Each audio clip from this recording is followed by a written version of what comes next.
말씀은 마태복음 13장 44절에서 58절입니다. 마태복음 13장 44절. 천국은 마치 밭에 감추인 보화와 같으니 사람이 이를 발견한 후 숨겨두고 기뻐하며 돌아가서 자기의 소유를 다 팔아 그 밭을 사느니라. 또 천국은 마치 좋은 친구를 구하는 장사와 같으니 극히 값진 진주 하나를 발견하며 가서 자기의 소유를 다 팔아 그 진주를 사느니라. 또 천국은 마치 바다에 치고 각종 물고기를 모는 그물과 같으니 그물에 가득하며 물가로 끌어내고 앉아서 좋은 것은 그릇에 담고 못된 것은 내버리느니라. 세상 끝에도 이러하리라. 천사들이 와서 의인 중에서 악인을 갈라내어 풀무불에 던져 넣으리니 거기서 울며 이를 갈리라. 이 모든 것을 깨달으느냐 하시니 대답하되 그러하오이다. 예수께서 이르시되 그러므로 천국의 제자된 서기관마다 마치 새것과 옛것을 그 곳간에서 내오는 집주인과 같으니라. 예수께서 이 모든 비유를 마치신 후에 그곳을 떠나서 고향으로 돌아가사 그들의 회당에서 가르치시니 그들이 놀라 이르되 이 사람의 이 지혜와 이런 능력이 어디서 났느냐. 이는 그 목수의 아들이 아니냐. 그 어머니는 마리아, 그 형제들은 야고보, 요셉, 시몬, 유다라 하지 않느냐. 그 누이들은 다 우리와 함께 있지 아니하냐. 그런즉 이 사람의 이 모든 것이 어디서 났느냐 하고 예수를 배척한지라. 예수께서 그들에게 말씀하시되 선지자가 자기 고향과 자기 집 외에서는 존경을 받지 않음이 없느니라 하시고 그들이 믿지 아니함으로 말미암아 거기서 많은 능력을 행하지 아니하시니라. 하나님 아버지 은혜를 감사합니다. 오늘 이 말씀을 잘 깨닫게 성령으로 친히 지도하여 주시옵소서. 예수님 이름으로 감사하며 기도드리옵나이다. 아멘. 자, 이제 비유의 마지막 부분입니다. 13장 비유는 사실상 52절에서 끝이 나죠. 52절에서 비유가 끝이 나고 53절은 이 모든 비유를 마치신 후에 이 모든 비유는 3절에서 시작했습니까?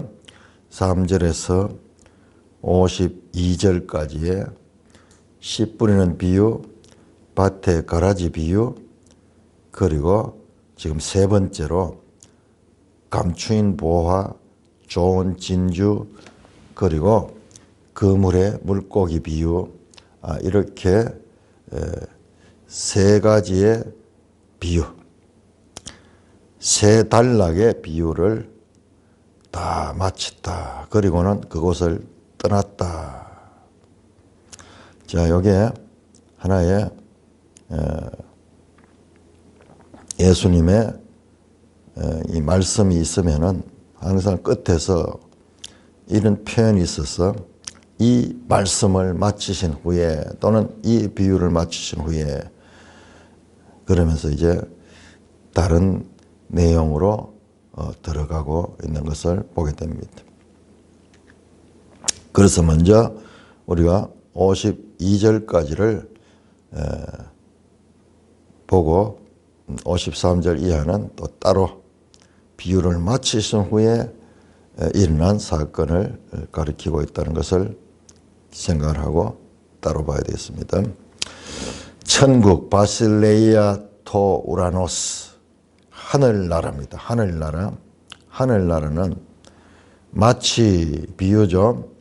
밭에 감추인 보화와 같다. 자, 감추이다 하는 말이 헬라어로 크룹토 하는 아주 이 비유에서 많이 나오는 표현이에요.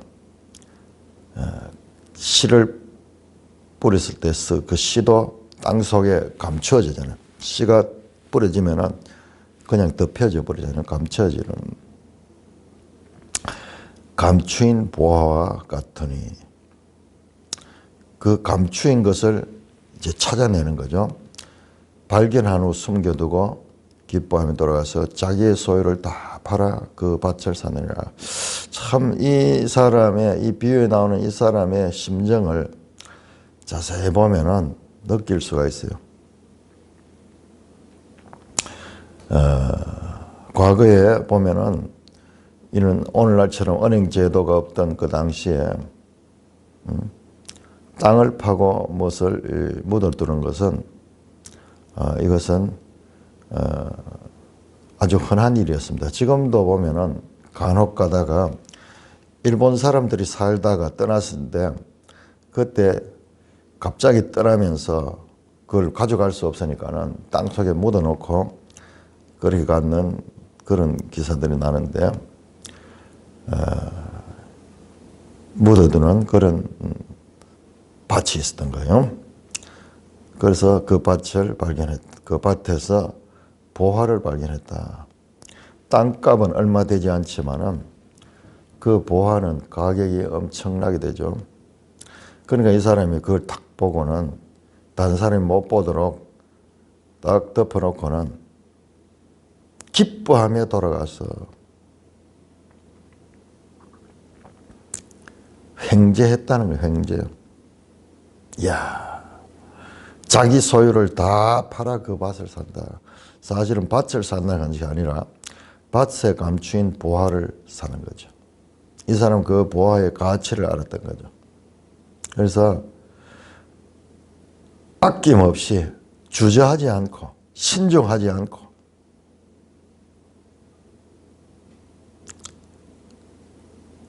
기쁨으로 그 동사가 밭을 사느니라 현재형 동사. 천국이 이미 왔은 현재의 성, 천국의 현재성과 그리고 그 천국을 향하여서 현재적인 반응, 그리고 자신이 모든 것을 파는 희생을 치르면서 이 밭을 사는 제자들에 해당되는 말씀이죠. 이건 전부 제자들을 염두에 두고 하신 말씀입니다. 제자들은 그렇게 했잖아요. 자기 가족들을 다 버리고 생업을 버리고 주님만 따라가고 있습니다. 바로 그 밭을 사는 사람이 제자들이다. 현재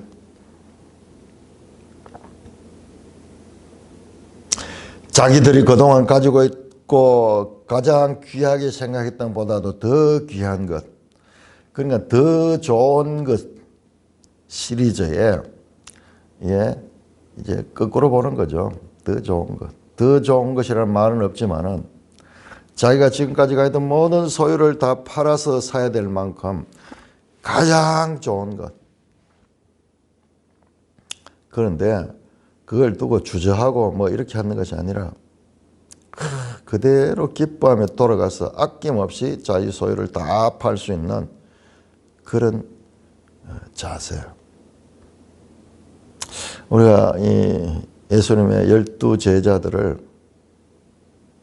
높이 평가를 해야 됩니다. 우리 개신교에서는 이런 소위 12 사도에 대해 가지고 저 천주교에서 오는 성인 숭배 때문에 어제도 잠깐 나왔지만 알레고리 해석이 성경적이거든요, 사실. 그런데 저 알레고리를 오용했는 것 때문에 종교개혁자들은 알레고리를 막 몸서리쳤어. 그래서 알레고리가 나오면 막 몸서리칠 정도로 역사적, 문학적, 그 다음에 그 시대적 배경을 가지고 성경을 해석하는 문자적으로 해석하는. 알레고리는 너무 문자를 뛰어넘어 가지고 막 고삐 풀린 망아지처럼 막 나가니까는 우리가 이 신앙생활을 보고 교회사를 보면은 그런 경우가 많이 있어요. 뭐가 잘못했던 것들이 너무 이렇게 큰 영향을 끼치지만 다음에 그 안에 좋은 것까지도 다 그들이 했던 거 다 싫어하는 거예요. 그래서 존 스토어트는 그런 이야기를 했더니 목욕물을 버리려 하다가 그 목욕물에 들어있는 아기까지 같이 버리는 그런 경우가 있는 것이 바로 그런 경우예요. 너무 잘못된 것들이 심할 적에 프랑스 혁명도 또 그와 같은 배경이에요. 천주교 세력이 너무나 부패하고 그리고 이 정치와 결탁을 해가지고 그렇게 부패에 앞장서고 있으니까는 그 민중들이 종교 자체를 버려버린 거예요. 하나님을 버려버려, 하나님을. 그런 악한 하나님 필요 없다 그러면서 이 혁명을 일으킨 프랑스 혁명 수많은 사람을 죽이죠. 하나님 없으면은 사람 죽이는 게 대수가 아니에요. 하나님이 없다고 생각하면은 인간이 어떤 악을 행해도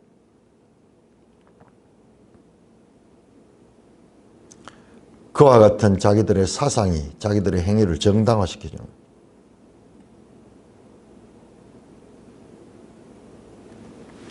모든 소유를 다 팔아 그 밭을 샀다.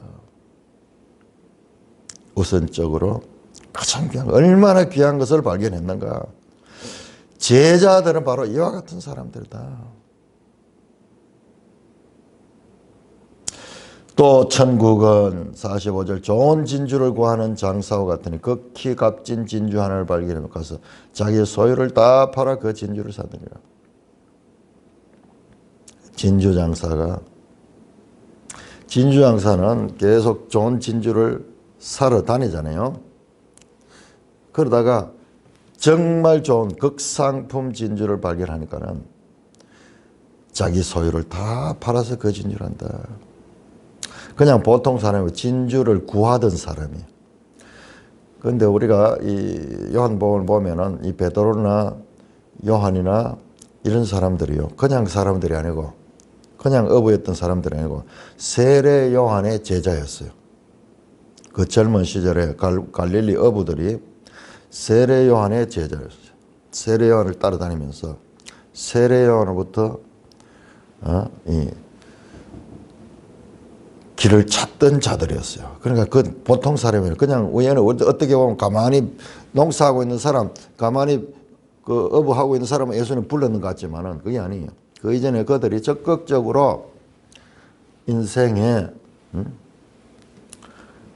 이 해결을 위해서 하나님을 추구하던 자들이야. 추구하던 자들.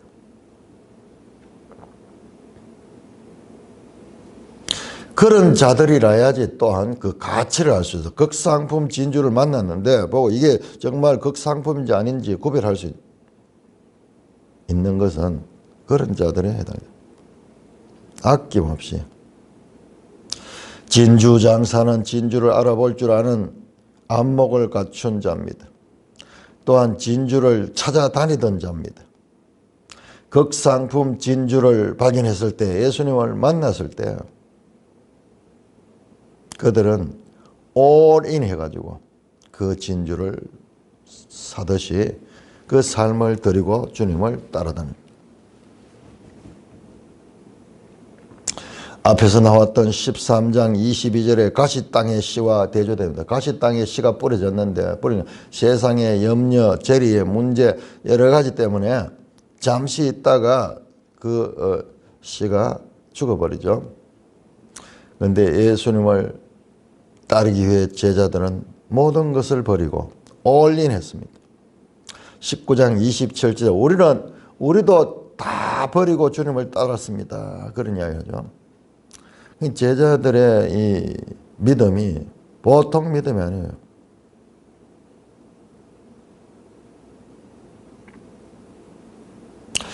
또 천국은 세 번째로 마치 바다에 치고 각종 물고기를 모으는 그물과 같다.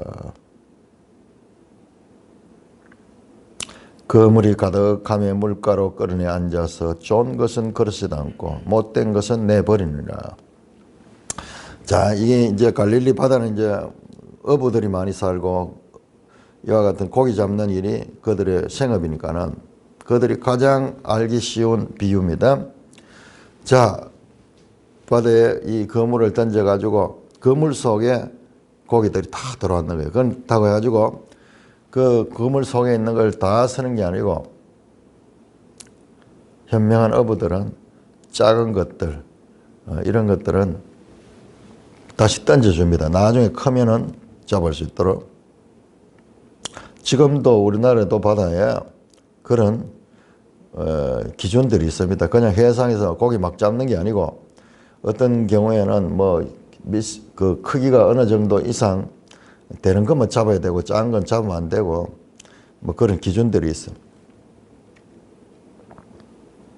그 어기되면은 나중에 큰 벌금을 벌고 이 어려움을 당하게 됩니다. 그래서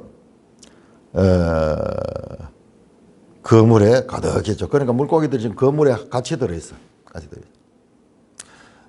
앞에서 나오는 그 가라지 비유는 좀 세상을 비유한다 그러면은 이거는 지금 한 그물 안에 들어있어. 교회라고 볼 수 있겠어.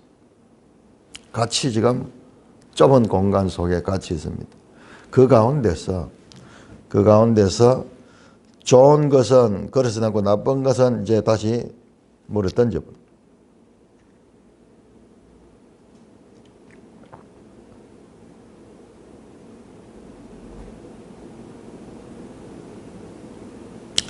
세상 끝에도 이다하리라. 그러니까 이게 앞에 천국 비유, 감추인 보화, 좋은 진주 찾는 것은 제자들을 가리키고 있는 거고, 그리고 마지막은 심판에 관한 말씀이에요. 세상 끝에도 이러하리라. 40절로 나왔죠. 지금 각 단락마다 끝에 세상 끝에도 그러하리라 40절 나오죠. 가라지를 걸고 불에 사르는 것을 세상 끝에도 가라. 심판은 세상 끝에는 마지막 심판이 있다는 거. 천사들이 와서 의인 중에서 악인을 갈라내어. 의인 중에서 악인을 갈라낸다. 그 물 속에 지금 같이 들어있어. 그 가운데서 이제 갈라내고 그 다음에 풀무불에 던져 넣을 것이다. 나쁜 것, 못된 것은 그 풀무불에 던져놓는다. 42절에도 나왔죠. 거기서 울며 이를 갈리라. 47절, 48절은 그물 비유고, 그 다음에 49절, 50절은 그 그물 비유의 해석이요. 해석.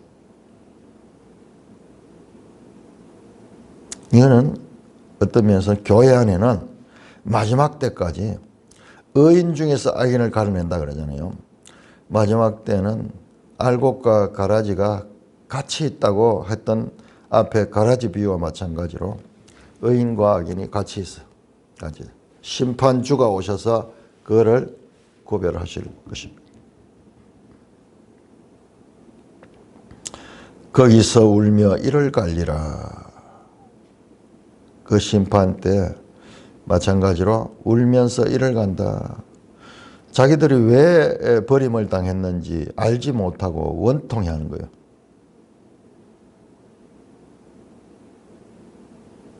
하나님의 말씀을 제대로 알지 못하면 이와 같이 마지막 심판 때 자기들이 당하는 이유도 알지 못하게 되는 거예요. 자, 예수님께서 여기까지 하시고 51절입니다. 이 모든 것을 깨달았느냐 하시니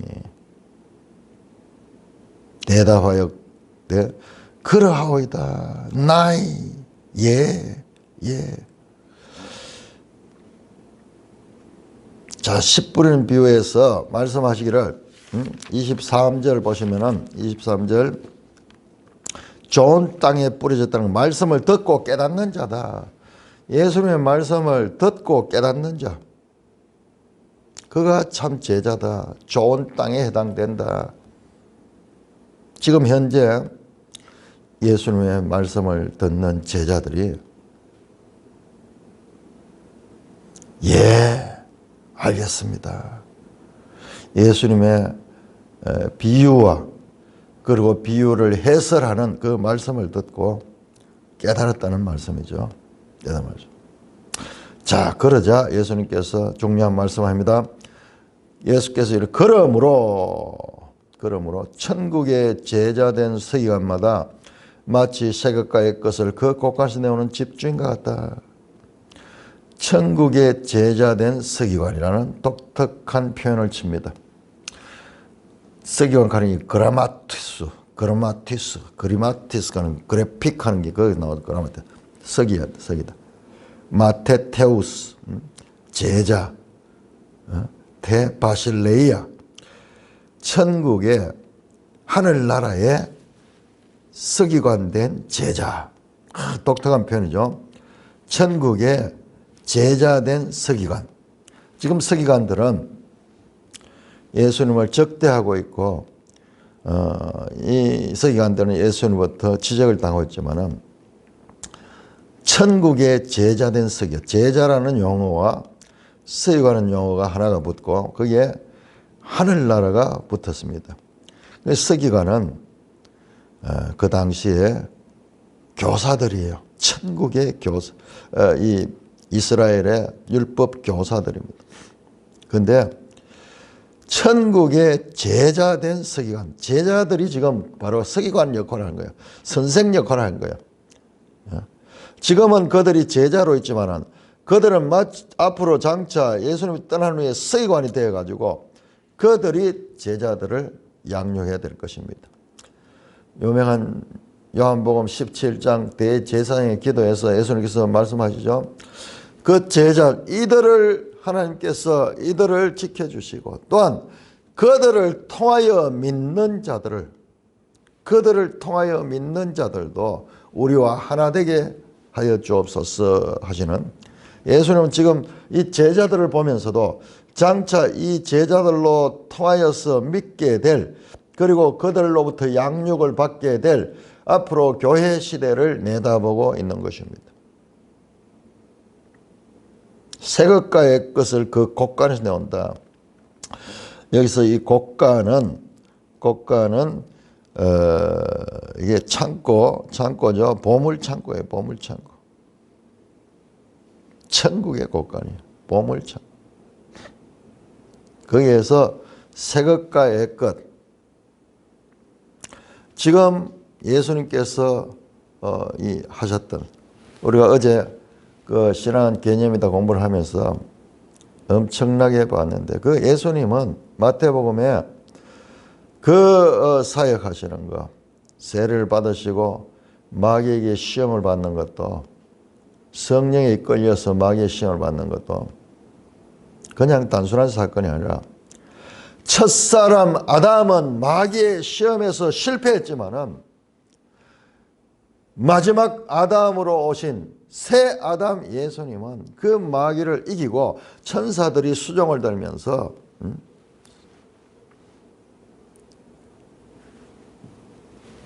새로운 언약의 시대가 왔고 새 창조의 시대가 왔고 새 나라가 왔다. 지금 그걸 보여줍니다. 그 마태복음이 가지고 있는 의미가 얼마나 깊어지죠. 사람으로는 할 수 없었던 것을 하나님으로는 할 수 있다. 사람으로서는 실패하고 구원받을 수 없었던 것을 하나님의 아들이 와서 자신이 할 수 있음을 보여주고, 앞으로 그 믿는 자들을 향하여 그와 같이 그들도 할 수 있도록 해주시는 새로운 시대가 왔다는 신호탄이 바로 그 장면이에요. 그 장면. 옛것에서 한계를 보여주시고 새 것을 통하여서 그것을 극복할 수 있는, 불가능한 것을 가능한가. 그래서 전능하사 천지를 만드신 하나님 아버지라고 고백하는 거예요. 무능하고 죄로 말미암아 부패하고 무능하게 되어서 할 수 없었던 것. 그게 전 구약의 역사야. 전 구약이야. 신명기 30장 6절에서 말씀했던 거예요. 너희가 마음에 할례를 받지 않았다. 아직까지. 그렇기 때문에 할 수 없었다. 그러나 내가 너에게 마음의 할례를 행할 것이다. 예수님께서 성령으로 이기셨습니다. 성령에 이끌려 유혹을 받았고 성령으로 이기시고 그 성령으로 예수님은 사역하셨습니다. 요한복음에 보면 이게 분명히 나와요.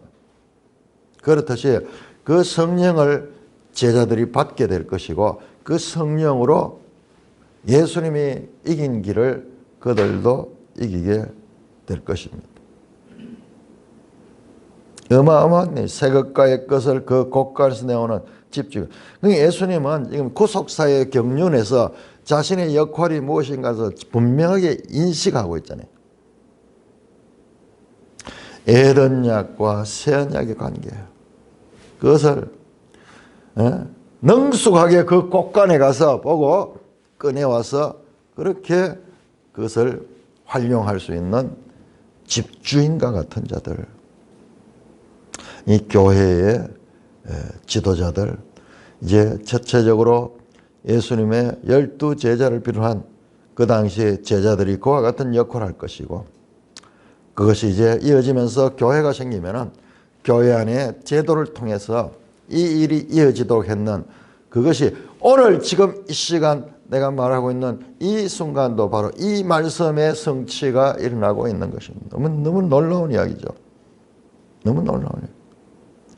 같은 말씀이라도 이 말씀이 가지는 깊이와 넓이와 높이를 깨달을 때 이 말씀은 천둥 소리보다도 더 큰 소리야. 그냥 조용한 문자지만은 이 문자의 의미는 저 하늘을 가르고 치는 천둥 소리보다, 인간이 들을 수 있는 가장 큰 소리보다 더 큰 소리.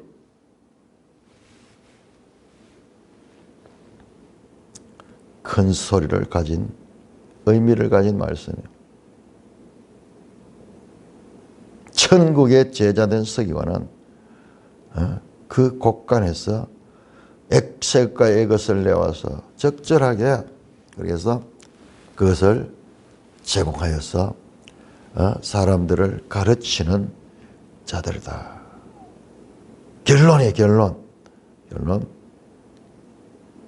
천국의 제자된 서기관이라는 처음 보는 그와 같은 직임이 나타나는데, 이 직임이 바로 제자들을 하게 될 것이고 교회를 통해서 이어지게 될 것이에요. 그러고 보니까는 마태는 이와 같은 천국의 제자된 서기관의 모델이에요.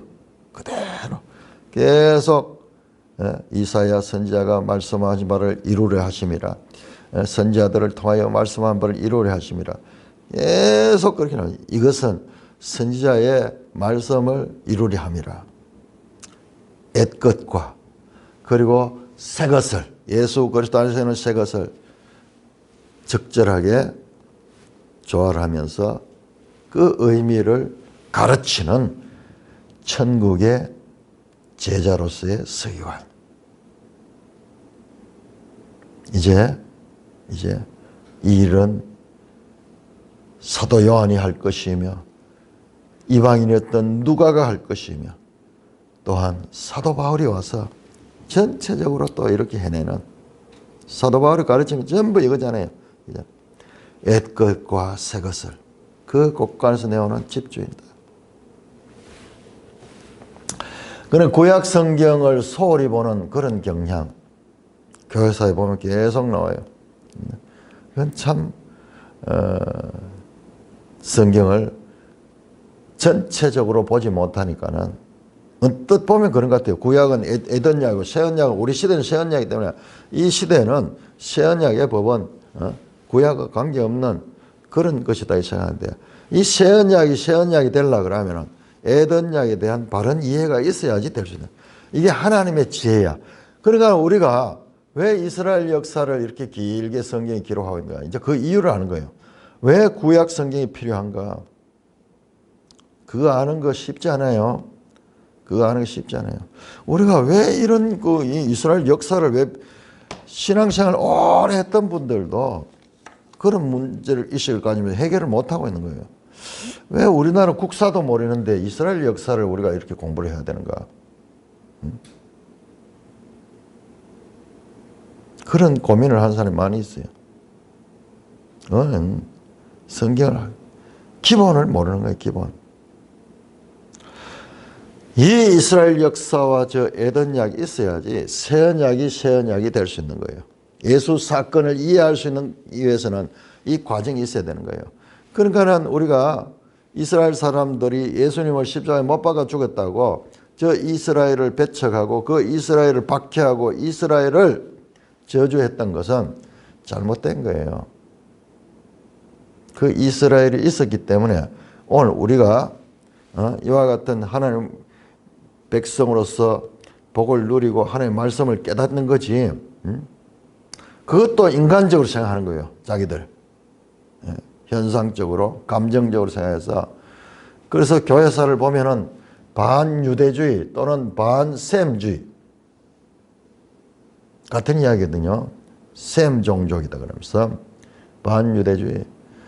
얼마나 이어졌는지 그 절정이 2차 세계대전 때 히틀러가 600만 명을 이 홀로코스트 하는 그런 일들이 일어나는 거예요. 그때뿐만 아니에요. 그 이전에도 계속 유대인들은 박해를 보고 가는 곳마다 안정되지 못하고 박해를 당하고 무시를 당하고 신정 뭐 이렇게 일어났다고도 쫓겨나고 하는 그야말로 가장 불행한 삶을 살았던 민족이 이스라엘이었습니다. 아니 그들이 없이는 오늘날 우리 교회가 없습니다. 하나님의 지혜예요. 그것은 하나님의 지혜인데 그거를 또 자기 의를 가지고 자기 중심성을 가지고 또 판단하니까는 그런 악을 범하는 거예요.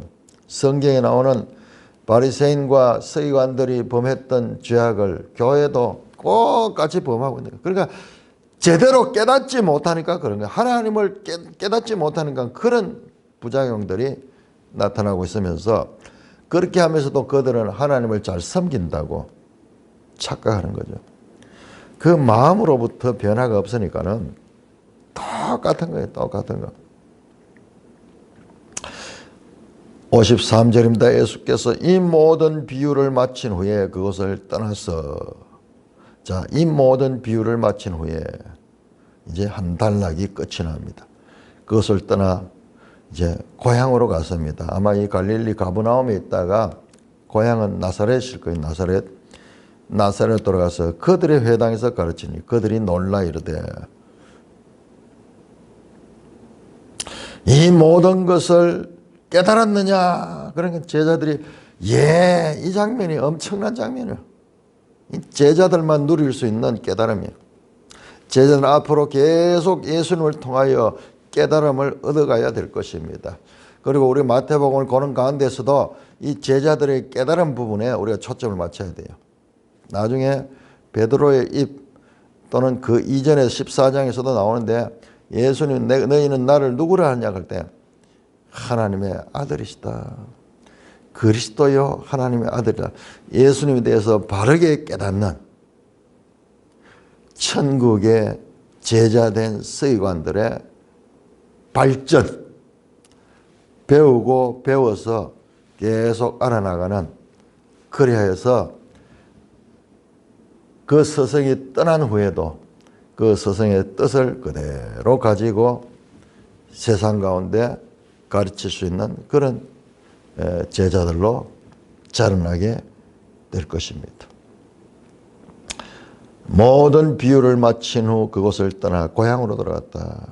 그들의 회당에서 가르치시니 이런 표현 나올 때는요 의미가 있어요. 그들의 회당, 그들 계속 나오는데 이 고향 사람들이죠.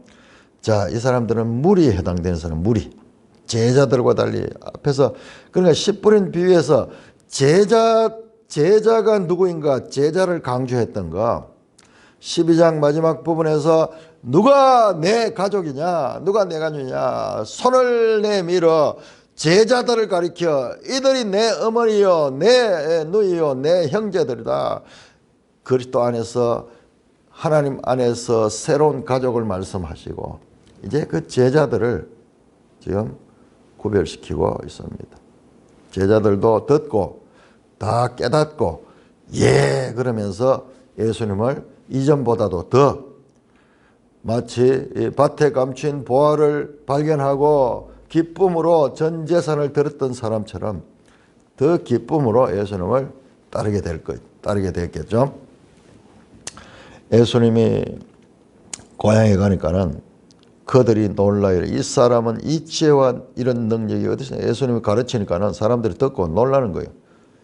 이 지혜와 이런 능력이 어디서 났느냐. 왜? 이들은 예수님이 학교를 다니지 않은 그런 무식한 자기들과 동료인 것을 알고 있거든요.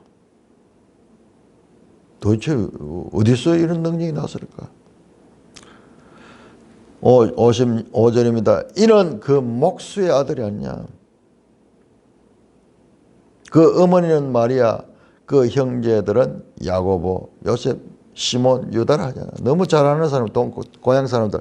옛날에 캐봤자 이 나사렛 마을이 사람 수가 얼마 되지 않아요. 그러니까 빤히 다 아는 거예요.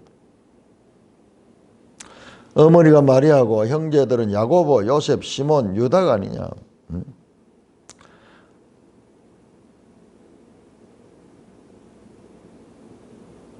어디서 저런 능력이 났을까? 목수의 아들이 아니냐. 아마 요셉을 이름을 부르지 않는 것을 보면은 요셉은 돌아가셨는지도 몰라요.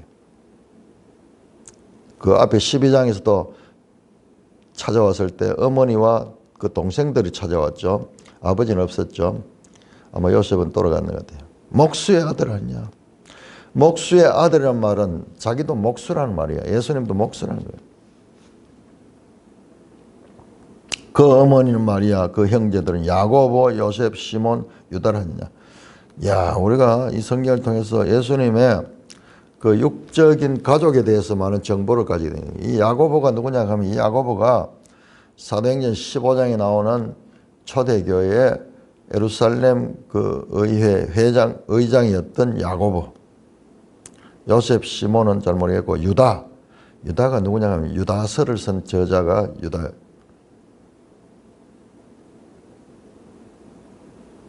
그 누이들은 다 우리와 함께 있지 않냐. 이 남자 형제들이 있고 그 다음에 여자 형제들은 이름을 밝히지 않는데 누이들 복수로 나오니까는 가족들이 지금 최소한도 뭐 한 7, 8명 이상 되겠네. 형제들이. 계속 질문입니다. 어디서 낳느냐? 목수의 아들이 아니냐? 유다를 하지 않느냐? 누이들은 우리와 함께 있지 아니하냐? 그런즉 이 사람의 이 모든 것은 어디서 났느냐? 계속 질문. 예수님을 직접 보고 예수님 가르침을 듣고 이들은 놀라기도 하고 감탄하면서도 자기들이 아는 지식으로 인해 가지고 오히려 질문만 하고 결과 어떻게 합니까? 예수를 배척했다. 너무 놀랍죠? 이렇게 질문하고는 예수님을 적극적으로 수용하지 않아 예수님을 배척하는 거예요. 그들의 지식, 그들이 가지고 있는 육적인 지식이 오히려 예수님을 배척하게 만들었습니다. 자, 이들이 누구냐? 이들이 무리들이에요. 무리들. 질문과 놀라움의 반응을 나타내지만은 예수님을 배척하는 사람들. 앞에 계속 나오죠. 무리들과 제자들을 구별했잖아요. 전형적인 나사렛 무리들이 나타나고 있습니다. 그런데 비하면요, 제자들은 참으로 귀하죠. 제자는 참 귀합니다. 이걸 보면은 가는 곳마다 어마어마한 무리 따랐지만은 그 무리들은 이런 정도야. 결과적으로 예수를 뺏어가요. 그러나 끝까지 따르는 제자들은 이런 무리들을 비교해서 볼 적에 더 값지고 귀하고 참으로 좋은 밭과 같은 자들이다 알 수가 있습니다. 우리는 이걸 통하여서 인간관계와 신앙이 무관함을 보게 됩니다. 오히려 인간적인 그런 관계가 오히려 이들의 신앙을 가지지 못하는 그와 같은 결과를 낳게 된지도 몰라요. 57절 예수를 배척했다.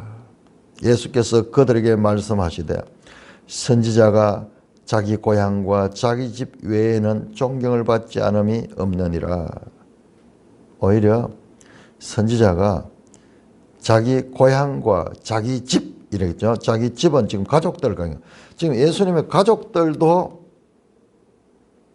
예수님을 지금 배척하는 거예요. 가족들도 예수님을 인정하지 않는 거예요.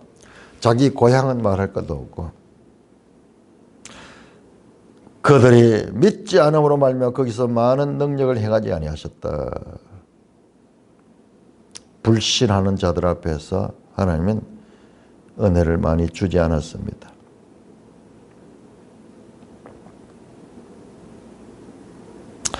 자, 우리 여기에서 또 크게 한번 보면 놀라운 걸 발견합니다. 자, 여러분들 13장을 보시면요. 자, 이 구조를 보세요. 이거는 그냥 봐서 안 보입니다. 12장 마지막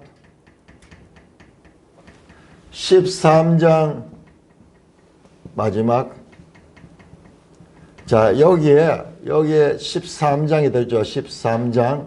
여기에 비유와 해석에 이 가운데서 강조가 제자였습니다. 좋은 밭이었고 모든 것을 팔아서 사는 그 진주 장사와 같고 그리고 이 밭에 감추인 보화와 같은 자들 제자들이에요. 그리고 그들은 예수님의 기대에 부합되게 깨달았느냐? 예, 깨달았습니다. 그래, 너희는 천국의 이 제자된 서기관들이야. 이 엄청난 호전.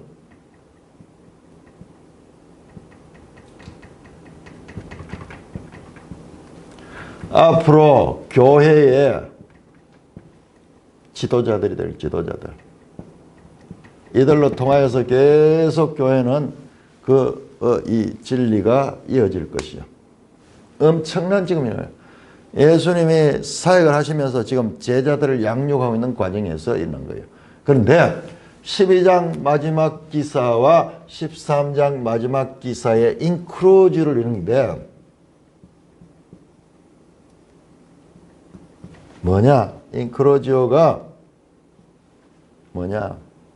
가족이에요. 가족.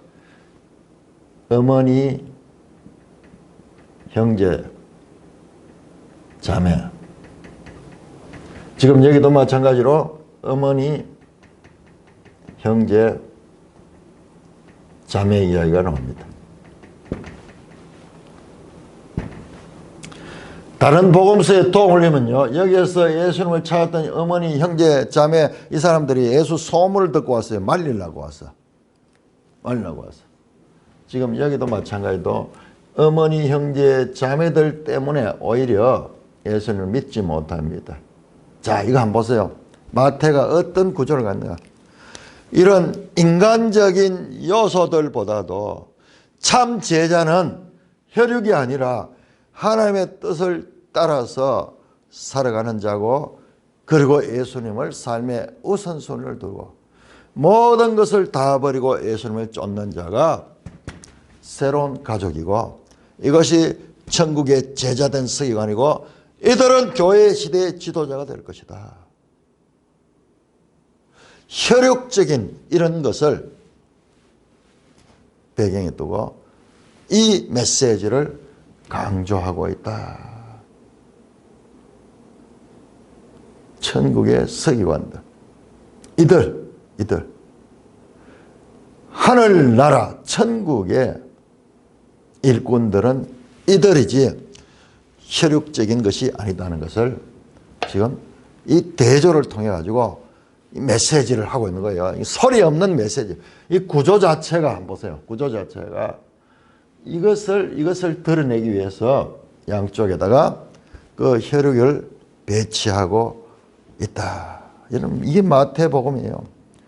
마태가 얼마나 하나님의 영감을 통해서 지혜롭게 이 복음서를 기록하고 있는지 이런 것을 발견하면은 그야말로 놀랄 수밖에 없는 거예요.